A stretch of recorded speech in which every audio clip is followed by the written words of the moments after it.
ஓம் சிவாய நம. இந்த பதிவை காணும் அனைவருக்கும் அனைத்து செல்வங்களும் பெற வாழ்த்துக்கள். மேலும் துல்லியமான ஜாதக பலன்கள் பார்த்து சொல்லப்படும். புதிய ஜாதகங்கள் எழுதி தரப்படும். கீழே உள்ள போன் நம்பருக்கு தொடர்பு கொள்ளவும். இன்றைய ஆன்மீக பரிகாரத்தில் கேட்டது உடனே கிடைக்க வேண்டுதல் வைக்கும் முறையை பற்றி தான் பார்க்க போறோம். வாங்க பதிவுக்குள்ள போகலாம். இறைவனை வணங்கும் போது நாம் அவருக்கு பிடித்தமான நெய்வேத்தியம் வைப்பது, மலரை சாற்றுவது, பிடித்த பொருட்களை வைத்து வணங்குவது அனைத்துமே அவருடைய அருளை நாம் எளிதில் பெறலாம் என்றுதான். இதையெல்லாம் செய்யாமல் மனதார இறைவனை வணங்கினாலும் அவரின் அருள் கிடைக்கும். அதில் துளியும் சந்தேகமில்லை. ஏனெனில் இறைவன் நம்மிடம் எதையும் எதிர்பார்த்து அருள் புரிவது கிடையாது. நமக்கு பிடித்த ஒருவரை நாம் காண செல்லும் போது நம்மை பார்த்தாலே அவர் மகிழ்ச்சி அடைவார். ஆனால் போகும்போது அவருக்கு பிடித்த பொருளை கையில் கொண்டு போனால் மேலும் மகிழ்ச்சி அடைவார். அதே போலதான் இறைவனை வணங்கும் போது அவருக்கு உகந்த பொருட்களை கொண்டு வணங்கும் போது அவர் மனம் மகிழ்ந்து பலன்களை இரட்டிப்பாக உடனே நமக்கு அருள் புரிவார்.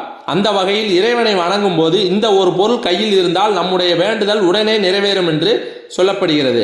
அது என்ன பொருள் என்பதை பற்றி தான் இந்த பதிவின் மூலம் பார்க்க போறோம். இறைவனை வணங்கும் போது அவரை மனதார நினைத்து அவரின் அருள் பரிபூரணமாக நமக்கு கிடைக்க வேண்டும் என்று வேண்டுதல் வைக்க வேண்டும்.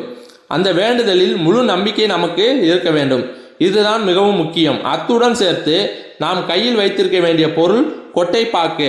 முன்பெல்லாம் அனைத்து வழிபாடுகளிலும் இந்த கொட்டைப்பாக்கு தான் இடம்பெற்றிருக்கும். இப்போது காலப்போக்கில் அதை தவிர்த்து பாக்கெட்டுகளில் அடைக்கப்பட்டிருக்கும் பாக்குகளை பயன்படுத்துகிறோம். ஆனால் தெய்வீக ஆற்றல் நிறைந்த பொருளாக பார்க்கப்படுகிறது இந்த கொட்டைப்பாக்கு. இதை வழிபாட்டில் வைக்கும் பொழுது நம்முடைய வழிபாட்டின் பலன் இருமடங்காக கிடைக்கும் என்று சொல்லப்படுகிறது.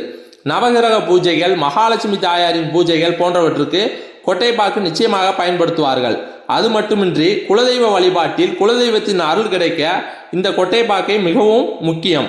அப்படியான இந்த கொட்டைப்பாக்கை கையில் வைத்துக்கொண்டு நாம் வேண்டுதல் வைக்கும் போது அது நிச்சயம் நமக்கு நிறைவேறும்.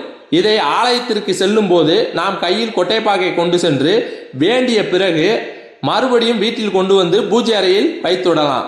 அதேபோல் வீட்டில் பூஜை செய்யும் பொழுது இந்த கொட்டைப்பாக்கை வைத்து வேண்டிய பிறகு பூஜை அறையில் வைத்து விடுங்கள். அதன் பிறகு மஞ்சள் கலந்த தண்ணீரில் அலசி மறுபடியும் அதே கொட்டைப்பாக்கை பயன்படுத்தலாம், தவறில்லை. இந்த கொட்டைப்பாக்கு நாட்டு மருந்து கடைகளில் கிடைக்கும், அல்லது தெய்வீக பொருட்கள் விற்கும் கடைகளிலும் கிடைக்கும். அது கிடைக்காத பட்சத்தில் அதற்கு பதிலாக கிழங்கு மஞ்சளையும் பயன்படுத்தலாம் என்று சொல்லப்பட்டிருக்கிறது. இருப்பினும் கொட்டைப்பாக்கு கிடைத்தால் அதையே பயன்படுத்துங்கள், அதே நல்ல பலன் கிடைக்கும்.